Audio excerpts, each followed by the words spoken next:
నమస్తే, welcome back to our channel. నేను మీరా. Power star Pawan Kalyan గారి బర్త్డే సందర్భంగా స్టైల్ స్టార్ అల్లు అర్జున్ ఒక ట్వీట్ అయితే వేశారు. Heartfelt birthday wishes to our power star deputy CM Pawan Kalyan గారు అని అయితే విత్ ఆయనతో దిగిన ఫోటో పెట్టి మరి ఆయన మెన్షన్ చేసి ఇలా విషెస్ చెప్పారు. అయితే ప్రధానంగా నిన్న మొన్నటి వరకు మెగా వర్సెస్ అల్లు ఇలాంటి ఎన్నో రకాల స్పెక్యులేషన్స్కి తెరపడినట్లేనా, ఇవి ఆగినట్లేనా, మళ్ళీ మెగా ఫ్యామిలీ ఒక్కటిగా కనిపిస్తుందా అనే అంశం గురించి మనతో మాట్లాడడానికి, ఇన్ని క్వశ్చన్స్కి మంచి క్లారిటీ ఇవ్వడానికి సినీ మరియు రాజకీయ విశ్లేషకులు దాసరి విజ్ఞాన్ గారు ఉన్నారు. ఆయనతో మాట్లాడదాం. నమస్తే అన్న. సో ఇప్పుడు ఏమంటారు అంటే, ఇప్పటివరకు మొన్నటి వరకు అందరూ లైక్ మెగా అంటే అల్లు అని, అల్లు అంటే మెగా అని, చూసుకుందాం రండి, అది వారు అది ఇది సినిమా అట్లా అట్లా అట్లా ఎన్ని మాట్లాడి లాస్ట్కి ఇప్పుడు వాళ్ళు మొన్న ఒక సందర్భంలో సంథింగ్ కనబడ్డారు. దాని గురించి ఇంకా సెటిల్ అయిపోయినట్టే కనిపిస్తోంది. అసలు ఏంటి దీని వెనక? కుటుంబ పరంగా మేము విడిపోయామని ఎవరు చెప్పాల, వాళ్ళేం ప్రకటించామా మేము విడిపోయామని ఎప్పుడు ప్రకటించుకోవాలా. కాబట్టి మళ్ళీ కలిసారా అనే క్వశ్చన్ మనం మాట్లాడడానికి లేదు. మళ్ళీ కలిసారా అంటే ఒకసారి మేము విడిపోయాను వాళ్ళు ప్రకటించుకోవాలి. They didn't do that. విడిపోయాం అనేంతలా అర్థమయ్యేలా కొన్ని ట్వీట్లు కొంత అది అట్లా ఉన్నప్పటికీ కూడా ఇట్లాంటి ఏమి రాలేదు కాబట్టి మనం అనుకోవడానికి ఏం లేదు. నవ్వు ఇక వన్నీ గురించే మాట్లాడదాం. మిగతా విషయాలన్నీ పక్కన పెట్టేస్తే హీజ్ డౌన్ టు ఎర్త్, అందరికి తెలిసిన విషయమే. అవును, బర్త్డే ఉంది కాబట్టి విష్ చేశాడు. నిన్న కూడా పెద్ద ఆవిడ చనిపోయినప్పుడు ఆయన వచ్చాడు, కూర్చున్నారు, మాట్లాడారు. ఆ తర్వాత ఇప్పుడు నెక్స్ట్ అన్ఎక్స్పెక్టెడ్ తన బర్త్డే, తను కూడా విష్ చేశాడు. That's all. ఏం లేదు దీంట్లో పెట్టుకోవడానికి. ఏముంది, హ్యాపీగా విష్ చేశాడు. మరి ఫ్యాన్స్ ఎప్పటి నుంచో లైక్ అట్లా చేస్తాం ఇట్లా చేస్తాం, అది బన్నీ ఫ్యాన్స్కి ఎప్పుడు కూడా ఇప్పటివరకు ఎలాంటి వివాదాల్లోకి రాలా, గొడవలు ఎప్పుడు పెట్టుకోవాలా, నాకు తెలిసినంతవరకు ఎప్పుడు పెట్టుకోవాలా. వాళ్ళ మీద ఎవరన్నా పడేడిస్తే వాళ్ళు కౌంటర్లు ఇస్తున్నారే తప్పితే, కౌంటర్ వేరు గిల్లడం వేరు. ఎప్పుడు ఎవరిని గిల్లలా, వాళ్ళు వచ్చి వీళ్ళ మీద పడితే వీళ్ళు కౌంటర్లు ఇచ్చేవాళ్ళు, అంతే తప్పించి పని కట్టుకొని మాత్రం ఎలాంటి వివాదాల్లోకి ఇప్పటివరకు వెళ్ళలా. ఇక మీదట కూడా వెళ్ళరు నాకు తెలిసినంత వరకు. సో ఎవరైనా మీద పడి రక్కితే హే మీరు మీరు అనగానే కొంచెం ఇప్పుడు మొన్న ఎన్టీఆర్ ఫ్యాన్స్ ఉన్నారు, ఎవరో వచ్చి వాళ్ళ స్టార్ని తిట్టడం జరిగింది, వీళ్ళందరూ ఏకమై ప్రెస్ మీట్ పెట్టుకున్నా. అట్లా సేమ్ బన్నీ ఫ్యాన్స్ కూడా అంతే, ఎవరన్నా వాళ్ళ మీద పడితే తప్ప వీళ్ళు రియాక్ట్ అవ్వరు, వాళ్ళ కౌంటర్ ఇస్తారు అంతే. అదే దట్స్ ఆల్. ఆ కౌంటర్ కూడా ఎలా ఉంటే చాలా హెల్తీగా ఉంటుంది, తిప్పి కొడతారు అంతే తప్పితే మిగతా ఎగ్జాంపుల్స్ చాలా నీట్ అనాలిసిస్ ఉంటుంది. ఇప్పుడు ఫర్ ఎగ్జాంపుల్ మనోడు కాదు పగోడు సిచ్యువేషన్ ఉంది, ఇటు కాదు అటు ఎందుకు వెళ్ళావు అనేది అక్కడ మెయిన్ ఉద్దేశం. సేమ్ దానికి ఎగ్జాంపుల్ చెప్పారు, అలా వైకుంఠపురంలో సరేలే నీకెవరు మరి ఇదైనప్పుడు ఇదేలా అవుతుంది అదైనప్పుడు అంటే ఇట్లా అనాలిసిస్ చేస్తారు వాళ్ళు, నీట్గా దాన్ని తిప్పి కొడతారు తప్ప ఏమిరా పొడుస్తా చంపేస్తా నేను నరికేస్తా ఇట్లుండవు. ఆ లాంగ్వేజ్ కూడా వాళ్ళకి తెలియదు. సో ఇప్పుడు కూడా ఈయన హ్యాపీగా ఒక ట్వీట్ పెట్టాడు, అండ్ ఫ్యాన్స్ కూడా చక్కగా విష్ చేస్తూ ఉంటారు, హ్యాపీ బర్త్డే పవన్ కళ్యాణ్ గారు అని. అంటే అసలు ఎక్కడ మొదలైందని వీళ్ళందరూ ఇప్పుడు వరకు చించుకున్నారు. ఐ మీన్ ఇంత గొడవలు ఇట్లా క్రియేట్ అవ్వడం, వీళ్ళు కొట్టు చేస్తారు. అది ఎక్కడ మొదలైందో దీనికి ఆది అంతం అనేది లేదు. అందరూ అనుకునేది ఏంటంటే చెప్పను బ్రదర్ దగ్గర నుంచి, ఎందుకు చెప్పాలి బ్రదర్ అని కూడా మేము అడిగాము. అవసరం లేదు అక్కడ. ఇప్పుడు నీ ఇంటికి నేను వచ్చేసి నీ బర్త్డేకి నేను వచ్చా, ఫర్ ఎగ్జాంపుల్ నీ బర్త్డే నేను వచ్చి నేను ఎవరి పేరో చెప్పి నువ్వు వాడికి చేయి చెప్పు అని నేను నన్నలేను, బలవంత పెట్టలేను. ఎక్కడ కూడా అది అవ్వదు, జీరో. అది దాని గురించి మాట్లాడడం కూడా వేస్ట్. కాకపోతే ఏంటంటే అట్లా ఎవరికి వాళ్ళు ఏదో డెవలప్ చేసుకుంటూ వచ్చారు. బట్ వీళ్ళు బాగానే ఉన్నారు కదా, ఎందుకంటే వాళ్ళది రెండు కుటుంబాలు. ఇక్కడ ఏదైనా జరిగితే వాళ్ళు రావాలి, అక్కడ ఏదైనా జరిగితే వీళ్ళు వెళ్ళాలి, అంతే. కింద వీళ్ళు కొట్టుకు చావడం వేస్ట్. సో ఇప్పుడు ఎన్టీఆర్ ఫ్యామిలీలో కూడా అదే కదా జరిగింది, బాలయ్య వర్సెస్ ఎన్టీఆర్ అని అనుకుంటా ఉంటారు. టీడీపీ వర్సెస్ జూనియర్ ఎన్టీఆర్ అని, బాలయ్య వర్సెస్ ఎన్టీఆర్ అని, ఎవడో గుడ్డు మీద ఈకలు వీకే వాళ్ళు రాస్తూ ఉంటారు. అవి వాళ్ళు కొట్టుకు చేస్తారు కానీ వీళ్ళు బాగానే ఉంటారు. ఇప్పుడు వాళ్ళ ఇంట్లో కూడా ఏదైనా ఇప్పుడు తారక రత్న చనిపోయాడు, అందరు రావాలి కదా.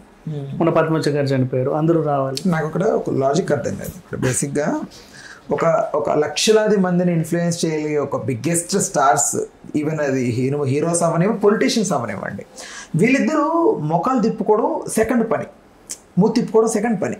ఓకేనా, ఎటు ఇటు వెళ్ళిపోగలుగుతారు. వీళ్ళు వెళ్ళిపోతే వీళ్ళు నమ్ముకున్న లక్షలాది మంది పరిగెట్టాలి, ఇటు చీడిపోవాలి వెంటనే.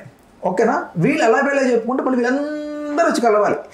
వీళ్ళు కలవడం అనేది బిగ్గెస్ట్ థింగ్. అదే వీళ్ళిద్దరు కలవడం ఏముంది, జస్ట్ అలా హక్ చేసుకొని షేక్ హ్యాండ్ ఇచ్చుకుంటారు. బట్ లక్షల మంది కలవాలంటే బిగ్గెస్ట్ థింగ్ కదా, వీళ్ళ గురించి ఎందుకు ఆలోచించలేదు నిర్ణయం తీసుకునేటప్పుడు? సో అప్పుడు ఏం చేయాలంటే వాళ్ళు కలిసినా విడిపోయినా మీరు కొట్టుకు చావడం మానేయాలి, నీకు తెలుసుకోవాలి అంతే. ఇప్పుడు ఫర్ ఎగ్జాంపుల్ ఎక్కడ అది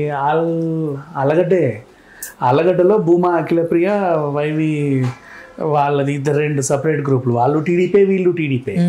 ఇప్పుడు లోకేష్ వస్తున్నాడు అంటే వాళ్ళు ఒక సభ ఏర్పాటు చేస్తారు, వీళ్ళు ఒక సభ ఏర్పాటు చేస్తారు. లోకేష్ ఇక్కడికే వస్తారు కాదు ఇక్కడికే వస్తారు, ఏ అని కొట్టుకు చేస్తూ ఉంటారు. నిజం, అందరూ ఒకటే పార్టీ, అట్లా కూడా ఉంటారు మనుషులు. బట్ అది వాళ్ళు తెలుసుకోవాలి. వాళ్ళు ఇప్పుడు కొట్టుకున్నా తిట్టుకున్నా ఇప్పుడు రేపటి రోజు నా ఇంటి పక్కన నువ్వు ఉంటావు, నీ ఇంటి పక్కన నేను ఉంటా. మన వాకిట్లోకి వాళ్ళు ఎప్పుడు 5 ఏళ్ళకోసారి వస్తారు, కానీ ఇదే వాకిట్లో ఎదురెదురుగా మనం 5 ఏళ్ళు కాదు జీవితకాలం ఉంటాం. అది వీళ్ళు గుర్తుపెట్టుకోవాలి కొట్టుకునే వాళ్ళు. అట్లా రైట్. అయితే ఓవరాల్గా ఇంకా ఫ్యాన్స్ ప్రధానంగా తెలుసుకోవాల్సింది ఏంటి ఈ ఒక్క ఇన్సిడెంట్లో? ఏమీ లేదు, ఫ్యాన్స్ అనే విషయాన్ని పక్కన పెట్టేసి సినీ అభిమానులుగా మారండి. ప్రతి సినిమా చూడండి, నచ్చితే నచ్చిందని, నచ్చకపోతే నచ్చలేదనండి. ఎందుకు నా హీరో గొప్ప, నా హీరో గొప్ప, వాడు గొప్ప, వీడు గొప్ప అని చొక్కాలు దించుకొని. ఇప్పుడు నాకు మొన్న అనిపించింది మంచి సిచ్యువేషన్ ఐమాక్స్ దగ్గర కూలీ అండ్ వార్ 2 రిలీజ్ అయిన రోజు మా సినిమా గొప్ప ఎవరు కొట్టలేదు తెలుసా? 2 ఒకే టైంకి రిలీజ్ అయ్యాయి మార్నింగ్ 7. మైకులు కూడా 2 ప్యారలల్గా పెట్టారు. 2 స్ట్రైట్ తెలుగు ఫిల్మ్స్ కాదు కాబట్టి వాళ్ళు మాట్లాడుకోలేదు. ఎట్లా చచ్చినా స్ట్రైట్ తెలుగు ఉన్నా లేకున్నా రజనీకాంత్ గారికి అభిమానులు ఉన్నారు, ఎన్టీఆర్కి అభిమానులు ఉన్నారు, ఇక్కడైతే అభిమానులు ఉన్నారు. సో కొట్టుకోలేదు చూడు ఎంత నీట్గా వెళ్ళింది. కానీ ఒక టైంలో ప్రభాస్ సినిమా గురించి ఎవడో నెగిటివ్ చేస్తే అక్కడ ఫ్యాన్స్ కొట్టారు ఐమాక్స్ ముందు, గుండుకి పెట్టారు. అప్పుడు ఈ మైకులు రావద్దని కూడా ఒక నెల రోజులు ఆంక్షలు విధించాలి, మళ్ళీ ఇప్పుడు వెళ్ళాయి. సో అట్లా కొట్టుకు చేస్తారేమో అని అనుకుంటాను. కొట్టుకు రావడం ఎందుకు అంత అవసరమే ఉంది? ఎవడు గొప్ప అయితే నీకు పీకేదే ఉంది, నీకు ఏమన్నా ఇస్తున్నారా? వాళ్ళు బాగానే ఉంటారు కదా, ఎంత కాదనుకున్నా నేను ఎవడూ పట్టించుకోవడం అవసరం కూడా లేదు. నువ్వు చొక్కా చించుకొని చేయన్నా, నువ్వు పాలాభిషేకం చేసినా, నువ్వు పెద్ద దండేసినా సరే ఒక అభిమానిగా నీకు చిన్న గుర్తింపు ఉంటుందేమో, కానీ నిన్ను ఉద్ధరించే వాళ్ళైతే కాదు, వాళ్ళని నువ్వు ఉద్ధరించేవాడివి కాదు.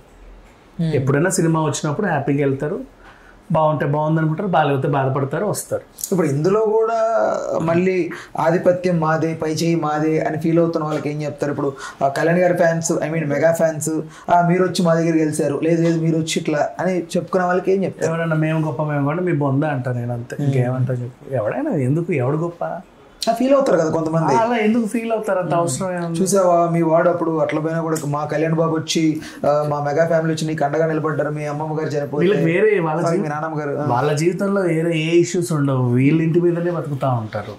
అంత అవసరమే ఉంది. అంటే వాళ్ళకి ఇంట్లో ఇల్లు లేదనా, లేకపోతే ఇంట్లో గొడవలు లేవనా, ఎట్లా అంటే మాకు తెలియదు. అంటే మెగా ఫ్యామిలీ అంటే పెద్ద ఫ్యామిలీ అని, అల్లు ఫ్యామిలీ అంటే వాళ్ళకి వచ్చి సెలబ్రిటీ ఫ్యామిలీ అని, అంటే వాళ్ళ గొడవలే ఫోకస్ ఉంటాయి. వాళ్ళు అదే నందమూరి ఫ్యామిలీ, మెగా ఫ్యామిలీ, ఇంకో family, Daggubati family, what ever the family. మన కృష్ణ గారి ఫ్యామిలీ మీద కూడా పడేసిన వాళ్ళు, నరేష్ ఫ్యాన్స్ అని, మహేష్ బాబు ఫ్యాన్స్ అని. నెలకైతే 10-15 వేలు ఖర్చులు వచ్చి మనల్ని పట్టించుకోరు కదా, అస్సలు పట్టించుకోరు. ఇటే తిరుగుతూ ఉంటారు సైకిల్ బైకులు వేసుకొని, దాని గురించే ముచ్చట్లు, మళ్ళీ వాళ్ళ పార్టీలు. ఇంటికి వెళ్తే దమ్మిడి ఆదాయం ఉండదు, ఎవరికి ఏ పని ఉండదు. మన ఫ్యామిలీ గురించి వాళ్ళ ఫ్యామిలీ కావాలి, ఎక్కడ అది కూడా ఏంటి 100 కిలోమీటర్ల దూరంలో ఉంటుంది ఆ ఫ్యామిలీ కూడా. ఇక్కడ తాత దగ్గుతున్నాడా, అమ్మమ్మ తుమ్ముతుందా నీకు అనవసరం. వాళ్ళిద్దరు కలిసారా, ట్వీట్లు పెట్టుకున్నారా, బర్త్డే విషెస్ చెప్పుకున్నారా, లేదా ఆ ఫోకస్ ఎక్కువ ఉంటుంది. ఓకేనా, thanks for the time, thanks for information.